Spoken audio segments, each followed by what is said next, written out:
గురుగారు, వృశ్చిక రాశి వారికి ఈ డిసెంబర్ మాసం ఎలా ఉంది? ఏ ఏ గ్రహాలు అనుకూలిస్తున్నాయి? ఏ ఏ గ్రహాలు ప్రతికూలంగా ఉన్నాయి? ఓవరాల్‌గా ఎలా ఉంది వీళ్ళకి? తప్పకుండా అమ్మ. వృశ్చిక రాశి అనగానే మనకి విశాఖ 4 పాదం, అనురాధ 1, 2, 3, 4 పాదాలు, జ్యేష్ఠ 1, 2, 3, 4 పాదాలు. ఈ నక్షత్రాల సమూహం అంతా మనకి వృశ్చిక రాశిలోకి వస్తుంది. సాధారణంగా వృశ్చిక రాశి అధిపతి కుజుడయ్యాడు కాబట్టి, రాశ్యాధిపతి కుజుడు అయ్యి ఇప్పుడు నీచలో ఉన్నాడు కాబట్టి, బాగా హార్డ్ వర్క్ చేస్తే గానీ పనులు జరగవు. అంటే ఇప్పుడు కొంచెం బద్ధకించడం గానీ, ఇలాంటివి గానీ చేస్తుంటారు సాధారణంగా. అంటే మన గురుబలం బాగుంది కాబట్టి కొంచెం బద్ధకించడం. అసలు మనకి ఎలాగో పనులు జరుగుతాయి కదా! ఆడే మనకి డబ్బులు ఇస్తానడనగా నెక్స్ట్ మంత్ ఈ పనులు జరుగుతాయని మనం ముందుగానే ఊహించడం ద్వారా ప్రస్తుతం రాశ్యాధిపతి నీచలో ఉన్నాడు కాబట్టి పనులు మెల్లగా సాగుతాయి. బద్ధకం కూడా ఎక్కువగా ఉంటుంది. కాబట్టి బద్ధకం అనేది కానీ ముందుగా అర్ధాష్టమ శని ఉంది తగ్గించుకోవాలి. కదా వాడికి. అర్ధాష్టమ శని కూడా నడుస్తుంది. అర్ధాష్టమ శని నడుస్తున్నందుకు స్థానచలనం. స్థానచలనం అంటే ఉద్యోగ మార్పు కానీ, ఇల్లు మార్పు కానీ, ట్రాన్స్ఫర్ అవ్వడం కానీ, లేదంటే వేరే ఉద్యోగం వెతుక్కోవడం కానీ, వేరే ఊరుకి వెళ్ళడం కానీ ఇలాంటివన్నీ జరిగేందుకు అవకాశాలు ఉన్నాయి. కనీసం ఇల్లుని మారారనుకోండి దాంట్లో వెళ్ళిపోతుంది. అంటే ఈ అర్ధాష్టమ శని అనేది మనకి 2023 జనవరి నుంచి స్టార్ట్ అయిందండి. సో అప్పటి నుంచి ఇప్పటిదాకా అంటే నెక్స్ట్ ఏడాది ఏప్రిల్ దాకా ఉంది కాబట్టి ఈ లోపల ఎప్పుడైనా ఇల్లు మారినా అదే మార్పు అన్నట్టు.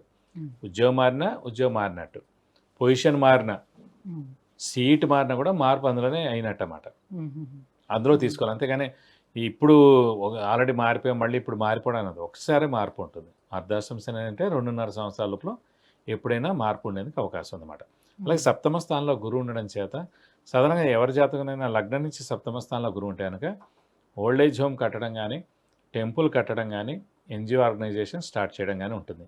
లేదంటే దానికి సహాయ సహకారాలు చేస్తారని ఉంటుంది. ప్రస్తుతం వృశ్చిక రాశి వారికి సప్తమంలో గురువు ఉన్నారు కాబట్టి ఈ రాశి వాళ్ళు ప్రస్తుతం నెక్స్ట్ ఏడాది ఏప్రిల్ మే దాకా కూడా ఒక టెంపుల్ కట్టడం కానీ, ఎన్జిఓ ఆర్గనైజేషన్ స్టార్ట్ చేయడం కానీ, ఓల్డ్ ఏజ్ హోమ్ కట్టడం కానీ, లేదంటే దానికి సహాయ సహకారాలు చేయడం ఖచ్చితంగా జరుగుతుంది. అలాగే దైవబలం, దైవానుగ్రహం అనేది పరిపూర్ణంగా ఈ వృశ్చిక రాశి వారికి ఉంది నెక్స్ట్ ఏడాది ఏప్రిల్ మే దాకా. కాబట్టి ప్రస్తుతం ఏంటంటే ఒక్క అర్ధాష్టమ శని వల్లనే కొంచెం చికాకులు ఇవన్నీ జరుగుతాయి. శ్రమకాలం ధనం వ్యర్థం అవడం, అవసరానికి డబ్బులు సమకూరకపోవడం, రావాల్సిన బాకీలు ఆలస్యంగా రావడం, చిన్న చిన్న తగాదాలు ఇలాంటివి జరిగేందుకు అవకాశాలు అన్నమాట. సో అదంత పెద్ద ఇబ్బందికరమేం కాదు మెయిన్గా చెప్పుకుంటే కనుక. కాబట్టి మిశ్రమంగా ఉంటుందని చెప్పుకోవాలి. గురుగారు, మీరు ప్రతి ఎపిసోడ్‌లోని కొన్ని స్టోన్స్‌కి సంబంధించి చెప్తూ వస్తున్నారు కదా! బుధుడికి సంబంధించి ఎటువంటి స్టోన్‌ని పెట్టుకోవాల్సిన అవసరం? బుధుడు అనగా మనకి పచ్చ అండి. పచ్చ ఏంటంటే సాధారణంగా ఎవరు పెట్టుకోవాలి, ఎవరు పెట్టుకోకూడదు. శుభగ్రహం అనమాట. బుధుడు అనేవాడు శుభగ్రహం. సో అందరూ పెట్టుకోవచ్చు. దీనికే పెద్ద నష్టపోయేదేం లేదు. కానీ మేషరాశి వాళ్ళు, వృశ్చిక రాశి వాళ్ళు పెట్టుకోకూడదు దీనికి. ఎందుకంటే మేషరాశి, వృశ్చిక రాశి అధిపతి కుజుడేడు. బుధుడు, కుజుడు శత్రువులు. కాబట్టి వీళ్ళు అస్సలు పెట్టుకోకూడదు. అలాగే జాతకంలో కనుక లగ్నం నుంచి 6, 8, 12 స్థానాల్లో బుధుడు ఉన్నాడు అనుకోండి. సో వాడు వీక్గా ఉన్నట్టమాట. వాడు ఖచ్చితంగా పెట్టుకోవాలి. మన లగ్నం నుంచి 6, 8, 12 స్థానాల్లో బుధుడు ఉంటే కనుక వాళ్ళ జాతకరీత్యా బుధుడు వీక్గా ఉన్నట్టు. కాబట్టి వాళ్ళు ఖచ్చితంగా పచ్చ పెట్టుకోవాలి. కనీసం 3 క్యారెట్స్ పెట్టుకోవాలి. బంగారంలో పెట్టుకోవాలి. రైట్ హ్యాండ్ చిటికెన వేలికి పెట్టుకోవాలన్నమాట. సో వ్యాపారం చేస్తున్నారు. వ్యాపార కారకుడు బుధుడు అండి ఎవరికైనా సరే. విద్యాకారకుడు, వ్యాపార కారకుడు, స్నేహితుల కారకుడు. అసలు వ్యాపారం ఏ వ్యాపారం చేస్తున్నా కూడా బుధుడే కారకుడు అన్నమాట. సో వ్యాపారం చేసేవాళ్ళు ఖచ్చితంగా కూడా పచ్చ పెట్టుకుంటే వాళ్ళకి బాగా రాణిస్తుంది అన్నమాట. అయితే కేవలం మేషరాశి వారు, అలాగే వృశ్చిక రాశి వాళ్ళకి అధిపతి కుజుడేయుడు కాబట్టి బుధుడు, కుజుడు శత్రువులు కాబట్టి వీళ్ళు తప్ప ఇంకెవరైనా వేరే పెట్టుకోవచ్చు. 10 రాశులు పెట్టుకోవచ్చు. అది కూడా ప్రొవైడెడ్ మన లగ్నం నుంచి 6, 8, 12 స్థానాల్లోనే ఉంటే బుధుడు. అంటే వాడు వీక్గా ఉన్నాడు కాబట్టి పెట్టుకోవాలండి. ఆల్రెడీ ఉచ్చలో ఉన్న స్వస్థానంలో ఉన్నాడు అనుకోండి, వేస్ట్ పెట్టుకుని కేంద్రంలో కానీ కోణంలో కానీ ఉన్నాడు అనుకోండి, అవసరం లేదంతా.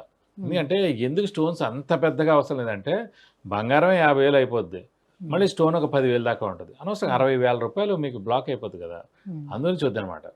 సో కాబట్టి నిజంగా అవసరం ఖచ్చితంగా పెట్టుకోవాలి. విద్యార్థులు ఉన్నారు, విద్య సరిగ్గా రావట్లేదు, విద్యలో ఆటంకాలు వచ్చాయి, వాళ్ళు ఖచ్చితంగా పచ్చ పెట్టుకోవాలి. వాళ్ళు విద్య బాగా వస్తుంది అన్నమాట. విద్యార్థులు అందరూ కూడా పెట్టుకోవచ్చండి, ఎక్సెప్ట్ మేష లగ్నం, వృశ్చిక లగ్నం, అలాగే మేషరాశి, వృశ్చిక రాశి వాళ్ళు తప్ప మిగతా అందరూ కూడా ఖచ్చితంగా పచ్చని గోల్డ్ లోనే వేసుకొని చేయించుకోవాలి. పచ్చ అంటే ఖచ్చితంగా గోల్డ్లోనే పెట్టుకోవాలి. చిటికెన వేలు పెట్టుకోవాలి.